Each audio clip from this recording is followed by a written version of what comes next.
وعلى من لا نبي بعده أعوذ بالله من الشيطان الرجيم بسم الله الرحمن الرحيم قال ألم أقل لك إنك لن تستطيع معي صبرا۔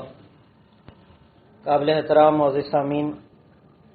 آج انشاءاللہ آپ کے سامنے 16ویں سپارے کے اہم نکات پیش کرنا چاہوں گا۔ سورۃ الکہف وہ جاری تھی اور موسیٰ علیہ السلام اور حضرت خضر کا واقعہ آپ کے سامنے بیان ہو رہا تھا۔ موسیٰ علیہ السلام کو اللہ رب العالمین نے یہ بتانا چاہا کہ آپ کے اوپر بھی اللہ رب العالمین نے کچھ ایسے لوگ ہیں جن کو اللہ رب العالمین نے علم تکوینی عطا کیا ہوا ہے، جو اللہ رب العالمین کے احکام کے مطابق جو ہے عمل کر رہے ہوتے ہیں۔ لہذا حضرت خضر علیہ السلام نے 3 کام ایسے کیے موسیٰ علیہ السلام کے ساتھ کہ جو ایک انسان کے مطابق اور ایک نبی ہونے کی حیثیت سے وہ قابل برداشت نہیں تھے، کہ کسی کی جو ہے کشتی کے اندر سوراخ کر دینا، کوئی بچے کو جو ہے قتل کر دینا، یا جس قوم نے جس قبیلے نے مہمان نوازی سے انکار کر دیا ہو اس سے کوئی اجرت لینے کے بجائے جو ہے اس کی دیوار جو ٹوٹنے والی ہو اس کو صحیح کر دینا۔ یہ جو ہے چیزیں اس طرح تھی کہ پہلے 2 کام تو انتہائی نازک صورتحال کے تھے، کہ بغیر اجازت کے کسی کی کشتی میں سوراخ کرنا اور کسی کو قتل کرنا۔ تو یہ حضرت خضر علیہ السلام نے کہا کہ یہ اللہ کے حکم سے میں نے کیا ہے۔ اس کا مطلب یہ ہوا یا تو حضرت خضر علیہ السلام فرشتے تھے اور بشری صورت میں حضرت موسیٰ علیہ السلام کے ساتھ تھے، اور یہ احکامات کہ جس طرح فرشتے جو ہے اللہ کے احکام کے مطابق جو زمین کے اندر کام کر رہے ہوتے ہیں، اس طرح کے احکامات جو ہے پورے کر کے حضرت موسیٰ علیہ السلام کو یہ نشانی دکھائی کہ اللہ رب العالمین کا علم جو ہے اس سے بہت بلند ہے جو اللہ رب العالمین زمین پر اپنے انبیاء کو، اپنے بندوں کو جو ہے عطا فرماتا ہے۔ اس کے بعد جو تیسرا جو سوال تھا کفار کا وہ تھا حضرت ذوالقرنین بادشاہ کے حوالے سے، اور ذوالقرنین کے حوالے سے آتا ہے کہ اللہ رب العالمین نے فرمایا کہ میں نے اسے بہت بڑی فتح عطا فرمائی، حاکمیت عطا فرمائی، کہ وہ مشرق کے اندر بھی فتوحات حاصل کرتا چلا گیا اور مغرب تک جو ہے جہاں پر سورج یعنی انتہا جو ہوتی ہے، جہاں پر سمندر آخرکار جو ہے پانی آ جائے وہاں تک جو ہے ان ملکوں تک فتوحات حاصل، اور یہاں پر مشرق تک۔ اس طرح جو ہے ایک بڑی سلطنت اس کے جو ہے تابع دار تھی۔ اس کے بعد جو ہے وہ جب ایک قوم کے پاس پہنچا، یہاں پر اس کا نام یاجوج ماجوج کے حوالے سے آیا ہے، اور یاجوج ماجوج کے حوالے سے آیا کہ وہاں کے قریبی قوم نے کہا کہ یاجوج ماجوج کی قوم ہمیں بڑے تنگ کرتی ہے، اس کا خلاصہ، اس کے نجات کا کوئی طریقہ اپنائیں۔ تو کہا جاتا ہے اور قرآن نے بتایا کہ ذوالقرنین بادشاہ نے جو ہے لوگوں کی مدد سے ایک بہت بڑی دیوار جو ہے تانبے کی اور جو ہے لوہا اس کے اندر پگھلا کے جو ہے ڈال کر سیسا پلائی دیوار جو ہے ان کے سامنے کھڑی کر دی۔ اور مولانا مودودی رحمۃ اللہ علیہ اور دیگر مفسرین اور ابوالکلام آزاد ان سب نے یہ لکھا ہے کہ یہ جو علاقہ ہے یہ کاکیشیا کے پہاڑی علاقہ ہے، جس کو ہم کہانیوں کے اندر کفکاز وغیرہ بھی کہتے ہیں، جو آذربائیجان، روس اور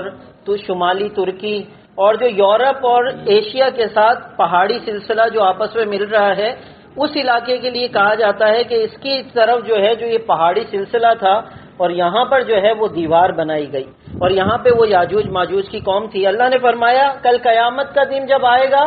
تو یہ دیوار جو ہے یہ ختم ہو جائے گی، اور یاجوج ماجوج اتنی بڑی تعداد میں جو ہے وہ زمین پر پھیل جائیں گے کہ ایک دوسرے کے اوپر جو ہے یموج وہ ایک دوسرے پر جو ہے وہ چڑھ رہے ہوں گے، اتنی بڑی تعداد میں یاجوج ماجوج ہوں گے اور سب کچھ جو ہے وہ ختم کر دیں گے۔ اس کے بعد جو ہے اللہ رب العالمین نے فرمایا کہ دیکھو کچھ لوگ ایسے ہیں جو اتنی بڑی بڑی نشانیاں انہوں نے سوال کیے کفار نے، اللہ نے سارے جوابات دے دیے، لیکن اس کے باوجود یہ اپنی ہٹ درمی پہ قائم ہے۔ وجہ کیا ہے؟ کیونکہ انہوں نے اپنے نفس کو اور بتوں کو جو ہے اپنا معبود بنا رکھا ہے، لہذا ان کے ذہن کے اوپر وہی تمام چیزیں ہیں۔ اس کے بعد اللہ نے فرمایا هل ننبئکم بالاخسرین اعمالا، تمہیں ایسے لوگوں کے بارے میں بتاؤں کہ جو سب سے خسارے والے لوگ ہیں، کون سے ہیں وہ؟ الذین ضل سعیہم فی الحیات الدنیا وہم یحسبون انہم یحسنون صنعا، وہ سوچ رہے ہوں گے ہم نے دنیا میں بڑے بھلے کام کیے ہیں، لیکن قیامت میں پہنچیں گے تو کچھ بھی نہیں ہوگا۔ سب سے خسارے والے لوگ وہی ہیں، اور ان میں یہ بھی ہو سکتا ہے کہ ان کی نیتیں فقط دکھلاوے کے طور پر ہوں اور اللہ کے حضور وہ قابل قبول نہ ہو رہی ہوں۔ اسی طریقے سے بہت سے جو حدیث کے اندر آیا کہ نبی صلی اللہ علیہ وسلم نے پوچھا صحابہ سے میری امت کا مفلس کون ہے؟ صحابہ نے کہا جس کے بعد درہم دینار نہ ہو۔ فرمایا نہیں، میری امت کا مفلس وہ ہے جو کل قیامت کے دن بڑی نمازیں، روزے اور یہ سب چیزیں لے کر آئے گا، لیکن لوگ کھڑے ہو جائیں گے، اے اللہ اس نے مجھے گالی دی تھی، اے اللہ اس نے مجھے قتل کیا تھا، اس نے میرا حق کھایا تھا، اللہ اس کی نیکیاں اٹھا اٹھا کے جو ہے ان کو دیتا چلا جائے گا یہاں تک کہ اس کی نیکیاں ختم ہو جائیں گی، پھر بھی حقدار موجود ہوں گے۔ اللہ فرمائیں گے فرشتوں کو اب ان کے گناہ جو ہے حقداروں کے اٹھا کر اس کے کھاتے میں ڈال دو، اور وہ جہنم میں چلا جائے گا۔ تو ایسا خسارے والا۔ اس کے بعد اللہ نے فرمایا جو نیک عمل کرتا ہے، ایمان لاتا ہے، کان جنات الفردوس نزلا، اس کی مہمان نوازی کے طور پر اللہ نے جنت فردوس جو ہے بنا رکھی ہے۔ اس کے بعد فرمایا اللہ کے کلمات اتنے زیادہ ہیں کہ اگر اللہ رب العالمین کی کلمات لکھنے کے لیے، احکامات اور اس کی صفات لکھنے کے لیے سارے سمندروں کو سیاہی بنا دیا جائے تو یہ سب ختم ہو سکتے ہیں، اللہ کا کلام جو ہے اور کلمات ختم نہیں ہو سکتے۔ آخری بات جو ہے قل انما انا بشر مثلکم، اللہ کے رسول کے لیے کہا گیا ہے اللہ کے رسول ان کو کہہ دو میں بشر ہوں تمہاری طرح۔ اب یہاں پر جو ہے ہمارے معاشرے میں ایک مسئلہ رہا ہے ہمیشہ سے نور اور بشر کا۔ کچھ حضرات نبی صلی اللہ علیہ وسلم کو نور اور کچھ بالکل ہی بشر جو ہے وہ کہنے پر اٹل رہتے ہیں۔ دیکھیں نبی صلی اللہ علیہ وسلم اصولی طور پر تو اللہ رب العالمین نے ان کو بشر جو ہے پیدا کیا، ماں سے پیدا ہوئے، نسب ہمیں معلوم ہے، یہ تمام چیزیں، لیکن یہ کہنا کہ وہ بالکل ہماری طرح ہی جو ہے تھے، یہ جو ہے مناسب عمل نہیں ہے۔ ہم اپنے بزرگوں کے لیے نہ جانے کتنی نورانیت ثابت کر لیتے ہیں، نہ جانے کتنے فضائل ثابت کر لیتے ہیں، نہ جانے کتنے کرشمے ثابت کر لیتے ہیں، لیکن جب نبی صلی اللہ علیہ وسلم کی بات آ جائے تو فقط کہہ دیتے ہیں وہ بشر تھے۔ نہیں، وہ حقیقت میں اللہ کی طرف سے ایسا نور ملا تھا کہ بخاری کی حدیث ہے نبی صلی اللہ علیہ وسلم کا سایہ نہیں ہوتا تھا۔ صحابہ نے فرمایا وجہ کیا تھی کہ اللہ نے نبی صلی اللہ علیہ وسلم کو جسم لطیف عطا فرمایا تھا۔ اس لطیف جسم کا کمال یہ کہ اس کا سایہ نہیں ہوتا تھا، لیکن دیگر چیزوں کا ہمارا جسم جو ہے وہ جسم کثیف ہے، بھاری جسم ہے، اس کے اندر نہ جانے کیا کیا چیزیں ہیں، لہذا ہمارا سایہ موجود ہوتا ہے۔ تو اس اعتبار سے کہ جہاں پہ معراج کے موقع پر جبرائیل علیہ السلام وہاں تک نہ پہنچے اور اللہ کے رسول صلی اللہ علیہ وسلم آگے تک پہنچ جائیں اور اللہ سے ہم کلام ہو جائیں، لازمی بات ہے وہ فقط بشر نہیں بلکہ ایک نورانی ایسی کیفیت اللہ نے عطا کی تھی جو کسی اور کو جو ہے اللہ رب العالمین نے عطا نہیں کی۔ اس اعتبار سے نور اور اس اعتبار سے اصولی اعتبار سے نبی صلی اللہ علیہ وسلم بشر ہوں گے۔ اس کے بعد سورہ مریم کا آغاز ہے اور سورہ مریم بہت ہی خوبصورت سورت، اور اللہ رب العالمین نے اس کے اندر حضرت زکریہ علیہ السلام کا ذکر فرمایا کہ بڑھاپے کے اندر جا کے انہوں نے دعا کی کہ اللہ مجھے بھی اولاد مل جائے۔ جب وہ جو ہے خوشخبری ملی تو انہوں نے کہا میں تو بوڑھا ہوں، میری بیوی بوڑھی ہے۔ اللہ نے فرمایا یہ تو بھی تو کچھ نہیں تھا، تو اللہ نے تجھے بھی تو پیدا کیا، ایسے ہی اللہ رب العالمین تمہاری اولاد کو بھی پیدا کرے گا۔ مریم علیہ السلام کی کیونکہ کفالت فرماتے تھے اور مریم علیہ السلام کو اللہ رب العالمین جو ہے اپنی پاس سے رزق عطا کرتے تھے، پھل عطا کرتے تھے۔ زکریا علیہ السلام پوچھتے بھئی کہاں سے آیا؟ تو حضرت مریم فرماتی ہیں یہ ہوا من عند اللہ، یہ اللہ کی طرف سے مجھے جو ہے عطا کیا جاتا ہے۔ اس کے بعد حضرت عیسیٰ علیہ السلام کا اللہ رب العالمین نے ذکر فرمایا، حضرت موسیٰ علیہ السلام کا ذکر فرمایا، حضرت عیسیٰ علیہ السلام کے لیے ان کی پیدائش کا ذکر کہ حضرت مریم علیہ السلام کو جب حمل ٹھہرا تو حضرت مریم علیہ السلام ایک طرف چلی گئی قوم سے اور پھر جو ہے کہنے لگی اے اللہ کاش کہ میں جو ہے اس سے پہلے ہی مر جاتی اور میں جو ہے بالکل معصوم ہو کے مر جاتی، اب لوگ قوم مجھے کیا کہے گی؟ تو اللہ رب العالمین نے فرشتے کو بھیجا، جبرائیل علیہ السلام کو بھیجا، صبر کی تلقین کی کہ آپ بے فکر رہیں، اللہ آپ کے ساتھ ہے اور اللہ رب العالمین آپ کو جو بیٹا عطا کر رہے ہیں وہ بہت جو ہے فرما بردار ہوگا۔ وَبَرًّا بِوَالِدَتِي، یہ بڑے فرما بردار ہوں گے آپ کے، اللہ کا جو ہے بڑا نیک بندہ ہوگا، اللہ رب العالمین اس کو کتاب عطا فرمائیں گے، احکامات عطا فرمائیں گے، لہذا اس حوالے سے آپ کو پریشان ہونے کی ضرورت نہیں ہے۔ پھر جب وہ پہنچی قوم کے پاس، انہوں نے کہا کہ یہ تو تم نے جو ہے فحش کام کر دیا، یہ تم نے کیا کیا، تمہارے والدین تو ایسے نہیں تھے۔ حضرت مریم نے حضرت عیسیٰ علیہ السلام کی طرف اشارہ کیا، انہوں نے کہا اس سے کیسے بات کریں؟ اچانک جو ہے اللہ کی طرف سے معجزے کے طور پر عیسیٰ علیہ السلام بولنے لگے، انی عبداللہ، میں اللہ کا بندہ ہوں، مجھے اللہ نے کتاب دی ہے، مجھے اللہ نے حکم دیا ہے نماز قائم کرنے کا، اور یہ تمام چیزیں یقینی طور پر ان کو یقین ہو گیا تھا کہ یہ ولد الزنا تو نہیں ہو سکتے، یہ تو اللہ رب العالمین کا یقینی طور پر بڑے مقرب جو ہے کوئی بچہ جو ہے آیا ہے۔ اس کے بعد جو ہے اللہ رب العالمین نے موسیٰ علیہ السلام کا ذکر کیا، اس کے بعد جو ہے حضرت ابراہیم علیہ السلام کا، ابراہیم علیہ السلام کے والد آزر کا ذکر کیا کہ حضرت ابراہیم علیہ السلام کس طرح سمجھا رہے ہیں، یا ابتی یا ابتی۔ ویسے ابی کی معنی ہوتی ہے میرے والد، لیکن جب ابتی کہا جاتا ہے اس کا مطلب ہوتا ہے اے میرے پیارے والد۔ کافر ہونے کے باوجود ابراہیم علیہ السلام اپنے والد کو کیا چاہتے ہیں، کسی طریقے سے وہ اسلام قبول کرے۔ اے میرے پیارے ابو، آپ کیوں ایسی کی عبادت کرتے ہیں جو سنتا نہیں ہے، جو دیکھتا نہیں ہے، ولا یغنی عنک شیئا، آپ کا کوئی کام نہیں کر سکتا، آپ ایسے بتوں کو کیوں پکارتے ہو، ایسے لوگوں کے پیچھے کیوں چلتے ہو؟ آخر کار آزر نے، ان کے والد نے کہا اب میں تجھے رجم کر دوں گا، پتھروں سے مار دوں گا یا پھر تجھے نکال دوں گا۔ حضرت ابراہیم نے کہا میں پھر بھی آپ کے لیے ہمیشہ استغفار کرتا رہوں گا، آپ میرے لیے یہ کریں گے میں آپ کے لیے ہمیشہ مغفرت کی دعا کرتا رہوں گا۔ اور اس کے بعد جو ہے اللہ رب العالمین نے اسماعیل علیہ السلام کا ذکر کیا، اور اسماعیل علیہ السلام کے بارے میں بتایا کان یأمر اہلہ بالصلاۃ والزکاۃ وکان عند ربہ مرضیہ،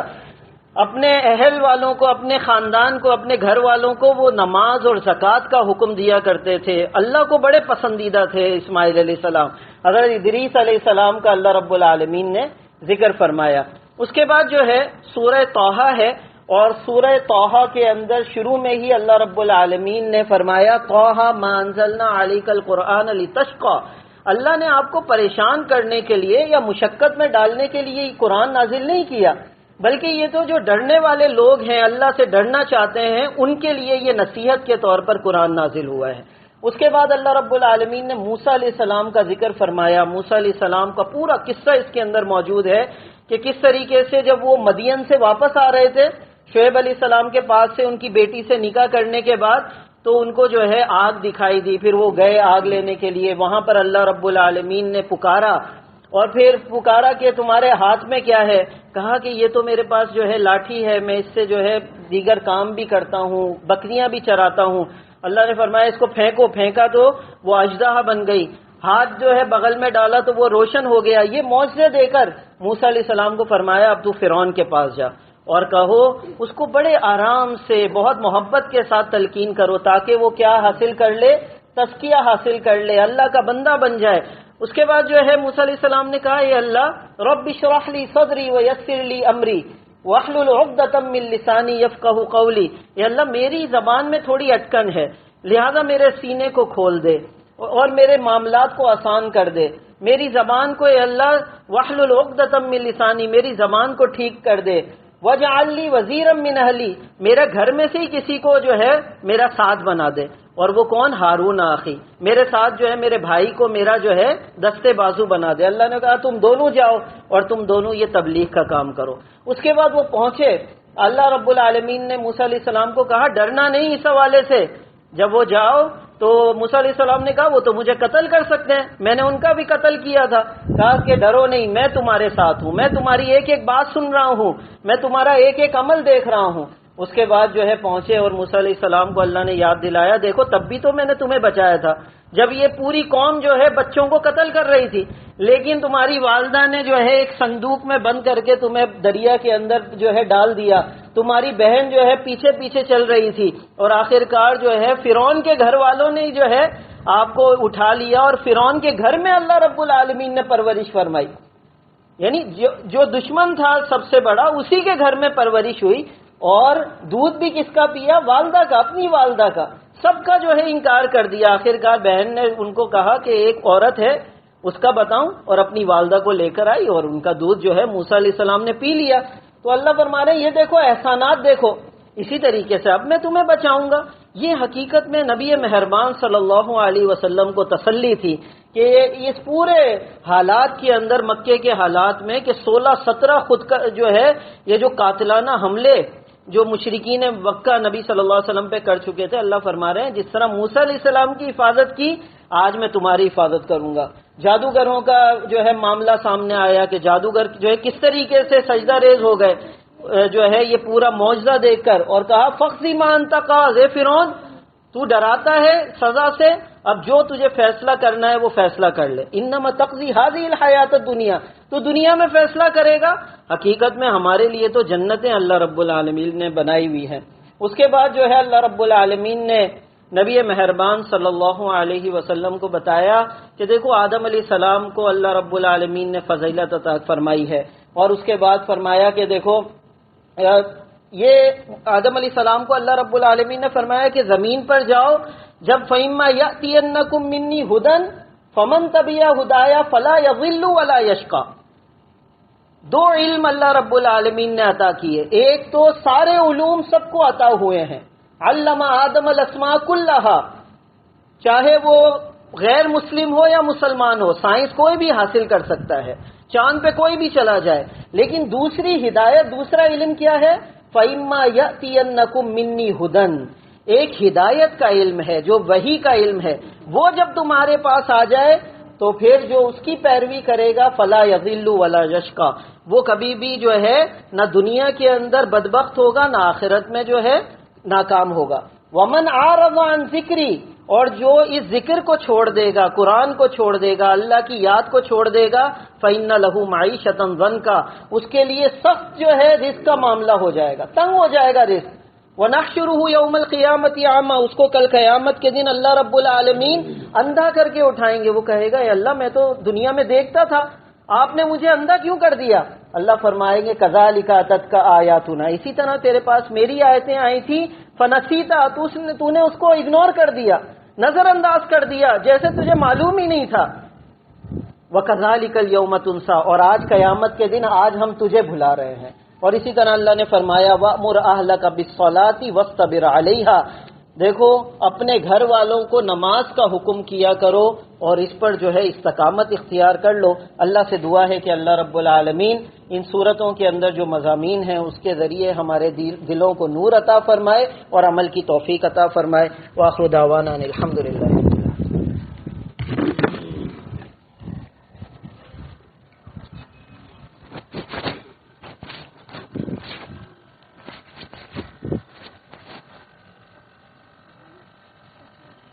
صلاۃ التراویح۔